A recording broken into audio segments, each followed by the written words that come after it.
하나님께서 가르쳐 주신 기도를 함께 드리시겠습니다. 하늘에 계신 우리 아버지여, 이름이 거룩히 여김을 받으시오며 나라가 임하시오며 뜻이 하늘에서 이루어진 것 같이 땅에서도 이루어지이다. 오늘 우리에게 일용할 양식을 주시옵고 우리가 우리에게 죄 지은 자를 사하여 준 것 같이 우리 죄를 사하여 주시옵고 우리를 시험에 들게 하지 마시옵고 다만 악에서 구하시옵소서. 나라와 권세와 영광이 아버지께 영원히 있사옵나이다. 아멘. 하나님 아버지, 오늘 또 이 새벽 우리를 도우시는 하나님을 예배하게 하시니 감사를 드립니다. 우리의 연약함을 아시는 주님, 우리에게 은혜를 베푸시어 주님의 인자하심에 감사하며 나아가는 복된 한날이 되게 하여 주시옵소서. 십자가의 보혈로 우리의 죄악을 용서하여 주시옵고 생명으로 인도하시고 자녀됨을 회복시켜 주시옵소서. 항상 주님의 마음에 합한 자의 삶을 살아가게 하여 주시옵소서. 오늘도 말씀으로 다가오시는 주님, 말씀하시는 주님, 말씀으로 저희들의 심령을 회복시키시고 강건케 하여 주시옵소서. 이 시간 주님 앞에 나올 때 귀한 예물 드립니다. 드린 1,000번제 위에 간절한 기도의 제목 위에 주님 들으시고 받아 주시옵소서. 예수 그리스도 이름으로 기도합니다. 아멘. 찬송가 278장입니다. 찬송가 278장입니다. 여러 해 동안 쭉 떠나 세상 연락을 즐기고 적용악한 죄에 빠져서 주 은혜를 잊었네. 오 사랑의 예수님, 내 맘을 권유합니다. 곧 들어와 나와 함께 가며 내 생명이 되소서. 죄악의 죽은 인생을 심히 불쌍히 여기사 저 하늘의 영광 버리고 이 세상에 오셨네. 오 사랑의 예수님, 내 맘을 권유합니다. 곧 들어와 나와 함께 가며 내 생명이 되소서. 홍포를 입은 그 주는 가시면류관 쓰시고 저 십자가 높이 달리사 그 아픔을 참았네. 오 사랑의 예수님, 내 맘을 권유합니다. 곧 들어와 나와 함께 가며 내 생명이 되소서. 미련한 우리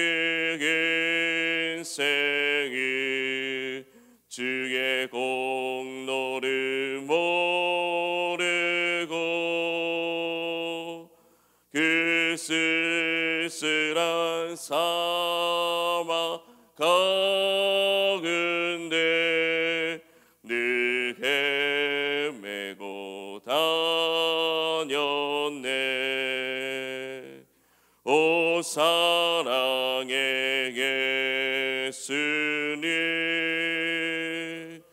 내 맘을 건넵니다. 곧 들어와 나와 함께 가며 내 생명이 되소서.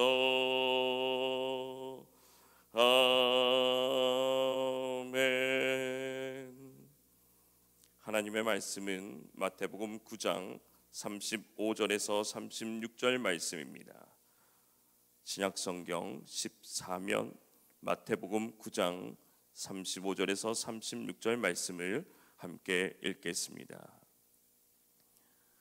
예수께서 모든 도시와 마을에 두루 다니사 그들의 회당에서 가르치시며 천국 복음을 전파하시며 모든 병과 모든 약한 것을 고치시니라.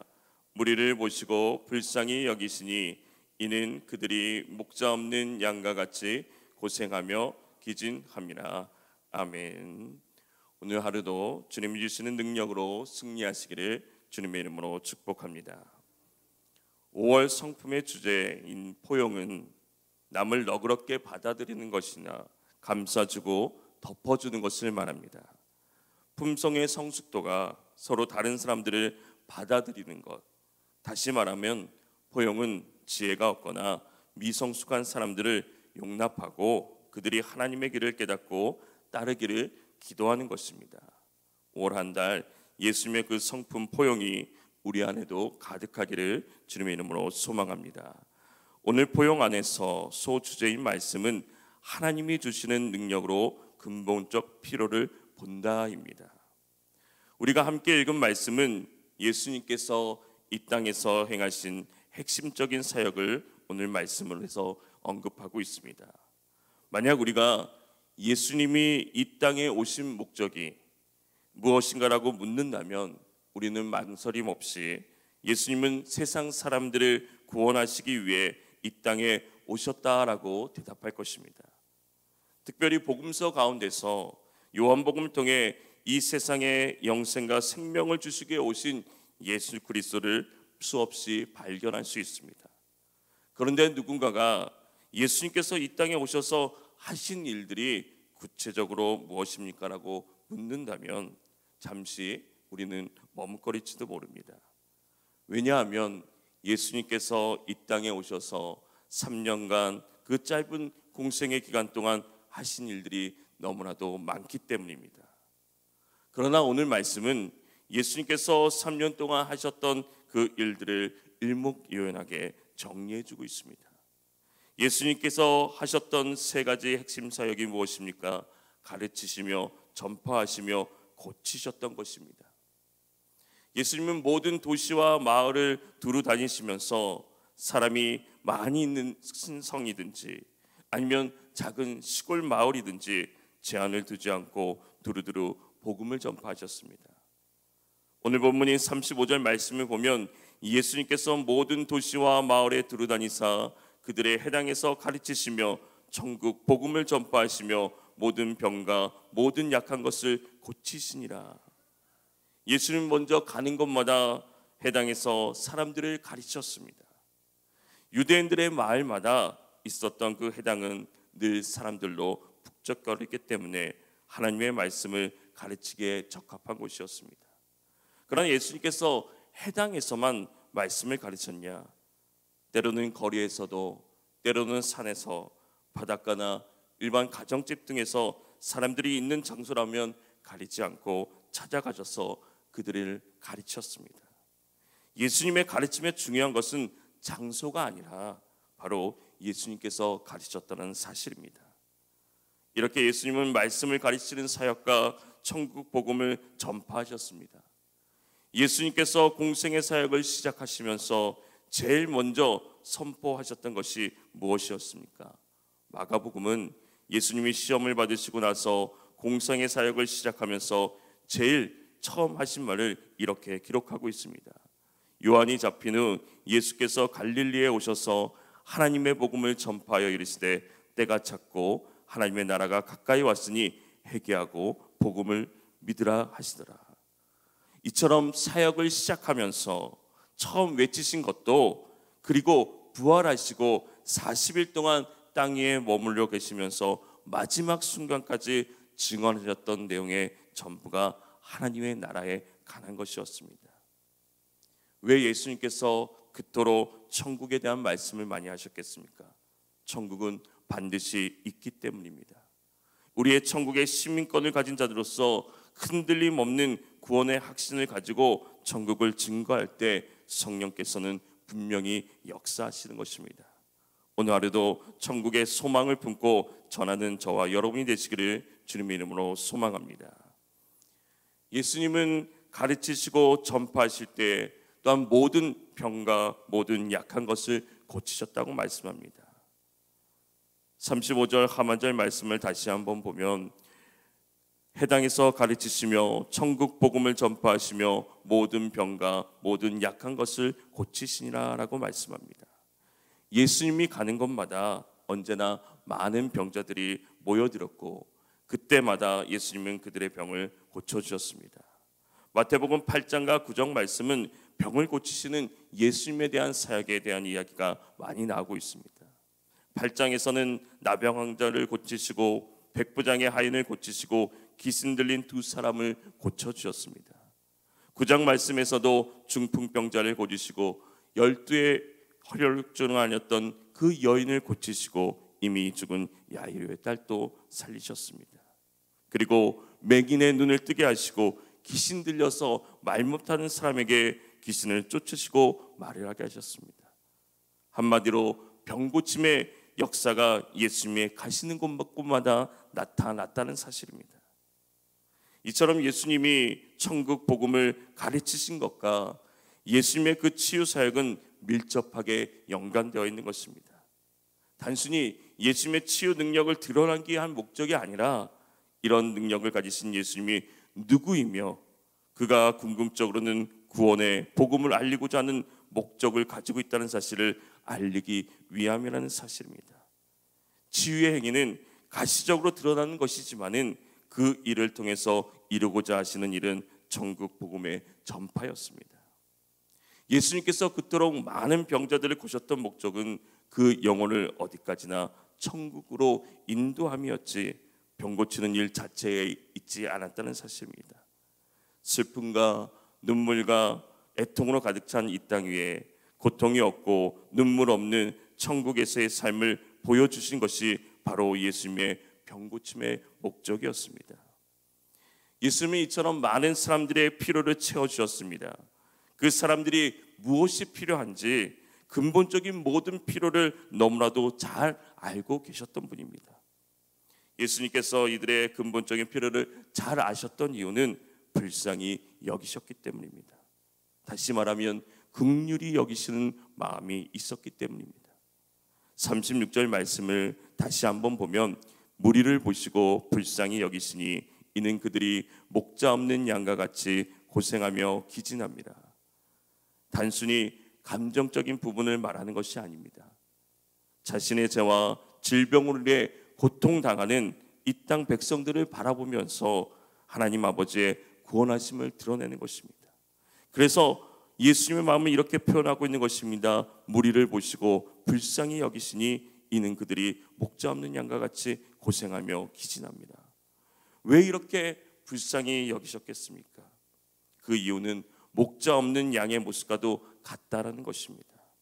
목자 없는 양은 길을 잃어서 이리저리 방황하다가 일이나 늑대 때에 노출돼서 결국 비참한 죽음을 맞이하게 됩니다. 예수님 당시 이스라엘 백성들은 영적인 결핍 상태에 있었고 그들을 바른 길로 인도할 구심점도 없었습니다. 그러기에 하나님은 자신의 독생자 아들 예수를 세상 가운데 보내신 것입니다. 예수님은 수많은 무리들을 바라보시면서 단지 그들의 볼품없는 모습뿐만 아니라 서서히 죽어가는 그들을 긍휼히 여기시며 바른 길로 구원할 참된 목자로 이 땅 가운데 오셨습니다. 참된 목자를 따라가는 양들이 실만한 물가와 푸른 초장으로 인도함을 받는 것처럼 우리는 목자 되신 예수님을 온전히 따라갈 때 우리의 영적인 것과 육적인 결핍함이 온전히 채워지는 것입니다. 사랑하는 성도 여러분, 우리를 바라보시며 불쌍히 여기시며 우리의 필요를 채워주시는 분이 계시다는 사실을 우리는 언제나 기억하며 살아가야 되는 것입니다. 말씀을 가르치시고 천국 복음을 전파하시면서 영적인 것과 육적인 필요를 채워주시고 예수님의 주셨 그 사랑을 오늘 또 우리가 기억하면서 살아가야 될 줄 믿습니다. 그리고 그 예수님을 사랑하는 자녀들에게 또 나의 손길이 필요한 이웃들에게 전하며 살아가는 저와 여러분이 되시기를 주님의 이름으로 축원합니다. 기도하겠습니다. 하나님 아버지, 이 새벽 우리를 깨워주시고 기도의 자리로 인도해 주시니 감사를 드립니다. 오늘 또 우리의 필요를 아시고 채워주시기 원하시는 주님의 그 긍휼하심을 깨달아 알게 하여 주시옵소서. 목자 없이 떠도는 양들 같은 삶이 오늘 나의 삶이 아닌지 돌아보게 하시고 참된 목자 되신 주님을 따라 살아가게 하여 주시옵소서. 주님께서 가르치시고 전파하시고 고치셨던 그 길을 따라 오늘 나의 손길이 필요한 이들에게 예수 그리스도를 온전히 전하며 살아가게 하여 주시옵소서. 주님, 이 나라와 이 민족을 긍휼히 여기사 이 나라가, 가정이, 교회가 속히 회복되게 하여 주시옵소서. 사랑하는 자녀들이 속히 회복되게 하여 주시옵소서. 예수님의 이름으로 기도합니다. 아멘. 오늘 또 목자 되신 주님만을 따라가는 교회와 가정이 되도록 주님의 이름을 간절히 부르며 기도하겠습니다. 주여